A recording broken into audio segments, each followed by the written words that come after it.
In this episode, we'll be talking about big picture workforce planning and the intricacies of change management. Listen as we offer info to help you prepare, equip and support individuals to successfully adopt change in order to drive organisational success and outcomes. Our guest in episode 7 is Mumtaz Chaudhary, Chief Experience Officer and co-founder at Pragilis, a boutique change management firm launched back in 2006.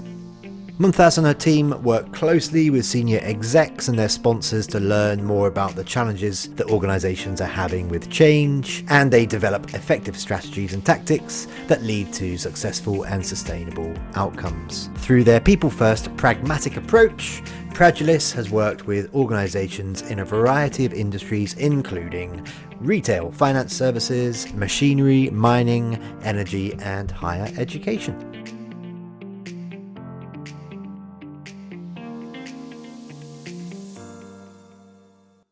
Mumtaz, welcome to the podcast. Thanks for having me, Bill. So beyond my reintroduction there, Mumtaz, why don't you start by introducing yourself? Tell our listeners about your career background and your current role at Pragilis. So I'm the Chief Experience Officer and co-founder at Pragilis Solutions. And Pragilis is a boutique change management consulting firm that helps leaders welcome change so their organizations can succeed at change. I've been in this field for 15 years now and have worked with businesses across industries such as energy, machinery and mining, higher education, financial services, and now government. And our firm's focus is on the people side of change. So we help people adopt and become successful at managing change in their careers. Perfect. Thank you very much. I'd now love to focus a little bit on strategic workforce planning. And it takes a very statistical approach to designing the perfect team, and it's based on business trends and analytics and focusing on hiring the best qualified talent to compete for current and future tasks. And the factors influencing change management perhaps are more nuanced than the overall strategic workforce planning piece. Mumtaz, in your experience, how much stock must be placed on relationships when leading change management efforts? So change management is all about relationships. If you don't build relationships with the stakeholders that are directly impacted by change, you're likely to fail. So working with talent across levels and departments in an organization is a crucial part of the change process and a large part of what I do. So engaging those people from the very beginning of the process helps to prevent resistance to change and the potential failure of the change program itself. So my work involves listening to understand key stakeholder needs and concerns to creatively discover the best solution to meet those needs. So it could be communication, it could be coaching, it could be training, whatever those things are within the change management discipline. And working with stakeholders and talent inside an organization is a process. It's something that evolves over time through ongoing dialogue and feedback. It's an agile, iterative process that requires rapid action to devise alternate plans. So one aspect of our firm's approach when it comes to stakeholders is design thinking, which involves empathizing with those stakeholders, with those employees, and taking that user-centered approach. So that's some of the factors that relationships have and the importance of relationships in change management. Yeah, and I think, I mean, it's been a long time since you and I did an interview together, and that was on the HR chat show. Little plug for that, listeners. But I think at the time you mentioned that your company motto was something along the lines of putting the humanity into business. Is that right? That's right. Yeah, good memory. Yes, that's right. Putting humanity back into the change process. It's exactly what we do. What are some of the biggest challenges that leaders face today when it comes to managing change and ensuring it sticks to the overall business objectives? And of course, there's a bit more context here, isn't there? And that's the world's a very different place now to what it was just over a year ago. Yeah, so number one challenge, and this has certainly been accelerated by the past year with the pandemic, is change fatigue. So there's simply more and more change being introduced inside organizations, and that change is happening faster than ever before. Number two is missing sponsors. Without active and visible sponsorship and leadership out front being the face of change, you'll see a disconnect between the business leaders and their project teams when it comes to actually implementing that change. And number three is ineffective communication. As a leader, you must communicate your desired outcome prior to launch to help people understand and buy into your vision. And you probably have to do that about 100 times. I usually tell leaders you have to keep saying that vision and keep talking about that vision ad nauseum, because it's so important. It doesn't always resonate the first time that people hear it. So you have to repeat it several times in order to make it stick.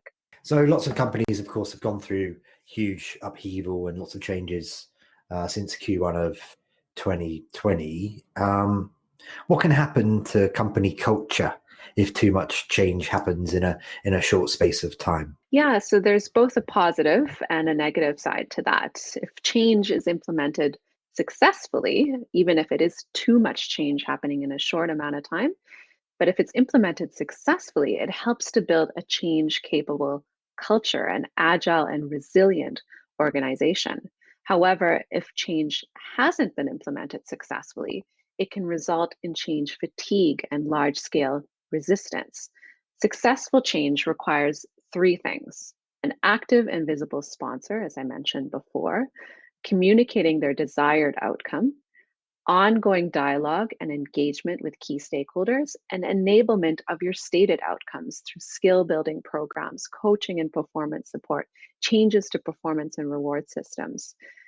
Another aspect is that leaders need to proactively manage their change agenda, prioritizing the change initiatives that the organization and its people pursue to help mitigate those risks of change fatigue we spoke about before.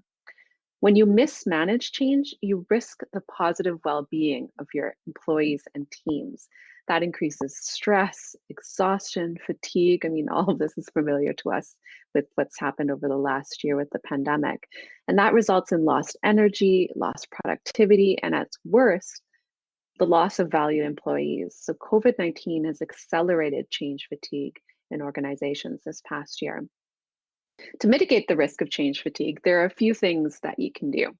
You can map your change efforts. So it's common to think that a high volume of large scale change is what causes fatigue, but that's not always the case. Sometimes it's small ripples that cause the greatest toll. So rethink the timing of support and how you pace your different projects, especially within HR.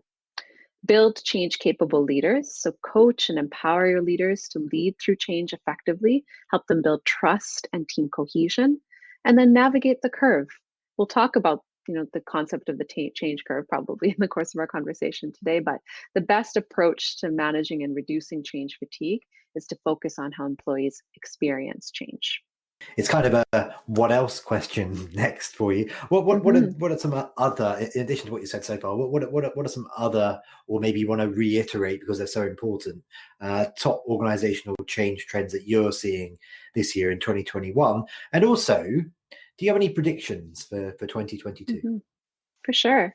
So COVID-19 has been a watershed moment for the digital transformation of business. So this is the number one trend we're seeing in 2021. And I think this is going to be a trend that continues to persist beyond 2021.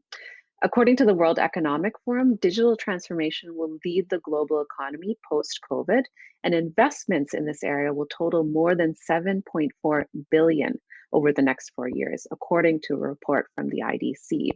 So I think that's the number one trend we'll see in 2021 is digital transformation. Number two is hybrid work. So according to a new survey by KO Cloud, a real estate technology platform, more than 80% of companies will embrace a hybrid model, whereby employees will be in the office perhaps 3 days a week.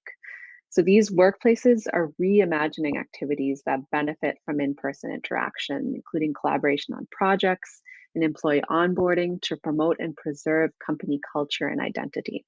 So that's number two. And number three is employee mental health and wellness. 2021 will be the year where employer support for mental health, financial health, and even things that were previously seen as out of bounds, like sleep, will become table stakes benefits offered to employees.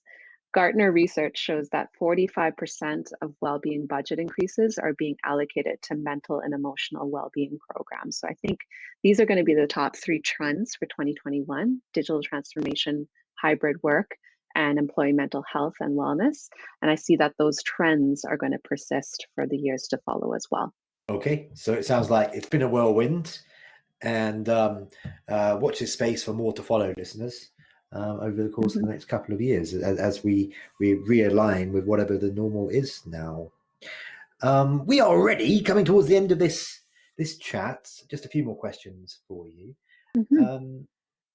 In recap, maybe you could offer one or two top tips on change management that you'd like to leave our listeners with today. Certainly. So, one, I'd say develop a workforce agile culture. I've used the word agile a lot today.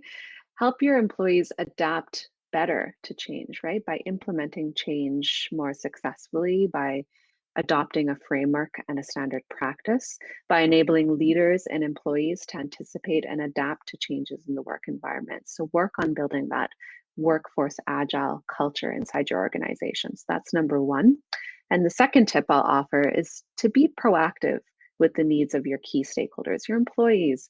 Learn to adapt and respond quickly, to devise alternate plans based on feedback from your employees.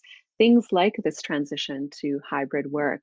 Really, you need to be paying attention to the needs and priorities and concerns of your employees as you're bringing them back into the office, because that's what's going to lead to your success, is if it is employee centered and led. So those two tips is what I'd certainly offer and end with here. Perfect. Thank you very much. And as we do look to wrap up today, Mumtaz, we always now like to ask our guests this question. So it's a big picture question, but all of the answers are unique. From a culture and people processes perspective, what does a high performing company mean to you? Yeah. So to me, what separates high performing organizations from the rest is culture, what people do and how they do it. That's what determines an organization's performance. So again, focus on the people side, define the behavior changes and communicate them so everyone understands what they look like in practice for change. Address those underlying mindsets and barriers to change through coaching. Spotlight the mindsets and behaviors that align to your desired culture. So don't forget to recognize and reward those people that are demonstrating those desired behaviors. And for me, high performing organizations manage change well. They achieve results because they articulate how the change benefits the company and their people. So it's all about the people side. Okay. And how can listeners connect with you and learn more about all the awesome things that you get up to? Sure. So you can follow the company, my company Pragilis, on LinkedIn and Twitter. And you can also check out our website at pragilis.com. Awesome. Mumtaz, thank you very much for joining me today. Thanks so much for having me, Bill.